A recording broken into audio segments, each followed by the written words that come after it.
سلام بینندگان عزیز، امروز جمعه 20 دکبر است و ساعت به وقت شهر پراگ 10. حالا فرصت اعلان سرخط موضوعی برنامه خبری امروز فرا رسید. شکل کاملی این گزارش ها را در برنامه اخبار آزادی ساعت رس و یک در پخش مستقیم و هم ثبت آن را در صحیفه آزادی ویدیو در شبکه اجتماعی یوتیوب می توانید تماشا کنید.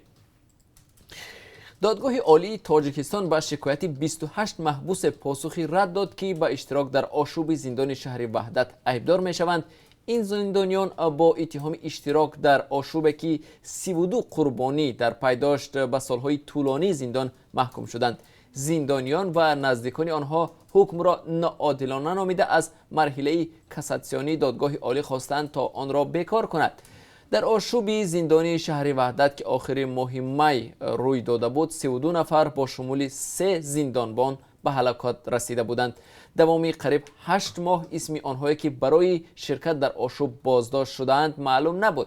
مقامات دادگاه عالی و وکیلان دفاعی محکوم شده ها از افشای جزئیات و حتی اسم محکوم شده ها خودداری می‌ورزند. تفصیلاتی این خبر را در برنامه اخبار برایتان میگویم، چون خبرنگاران رادیو آزادی توانستند اسم 28 محبوس را که مقامات آنها را برای اشتراک در آشوب زندان وحدت گناهکار میکنند معلوم کردند.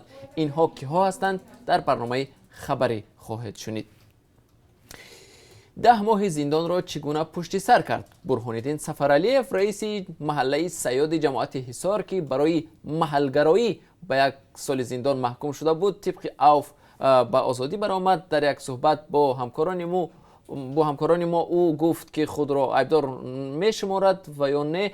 در این باره البته او خودش خواهد گفت و درباره آنکه در زندان چی شرایطی داشت تفصیلات را کوشش میکنیم در برنامه خبری برای شما پیشنهاد کنیم. قبلا برهان‌الدین سفرعلیف میگفت که ادعاها درباره برانگیختن عداوت قومی و نژادی درباره او درست نیست و مقامات میخواهند برای آشکار کردن کمبودی ها در محله و دیگر دهات اطراف از او انتقام بگیرند. مقامات در ناحیه بوستان چکالوی سابق ولایت سوخت از دختران و آموزگاران خواستند پول یک روزه معاش خود را برای ساختمان بینای حزب خلق دموکراتی تاجیکستان خیر کنند. مأموریت مکتب و دخترخانه ها از کارمندان طلب دارند که برای داوطلبانه سپردن این مبلغ به طور خطی رضایت دهند. تفصیلات این موضوع در برنامه اخبار برایتان خواهم گفت.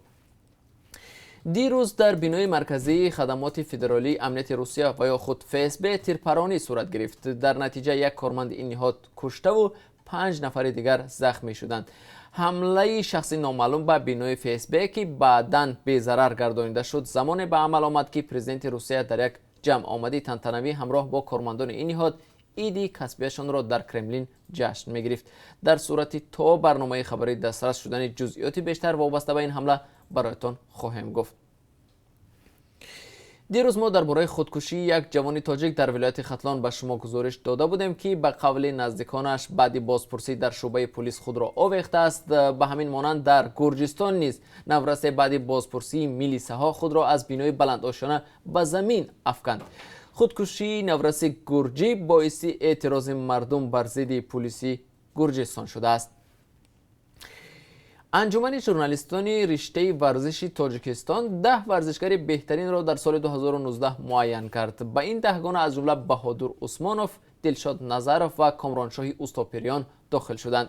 رویخط پوره ورزشکاران بهترین امسال را در وبسایت رادیو آزادی می توانید مطالعه کنید. نرزولا لطیپوف رئیس انجمن ژورنالیستان رشته ورزشی تاجیکستان میگوید تا به حال ورزشکاران تاجیک به بازی‌های تابستانی المپی سال 2020 در توکیو راه خط نگرفتند و امسال کسی از تاجیکستان در مسابقات قهرمانی جهان عاید به نمودهای المپی ورزش میان بزرگسالان مدال به دست نآورد. بیننده ارجمند، این بود فشرده موضوعهای برنامه امروز. تا کمتر از 3 ساعت دیگر ما را در پخش زنده در صحیفه آزادی ویدیو در یوتیوب و هم صحیفه های رادیو آزادی در فیسبوک ادناکلاسنیکی همراهی کنید.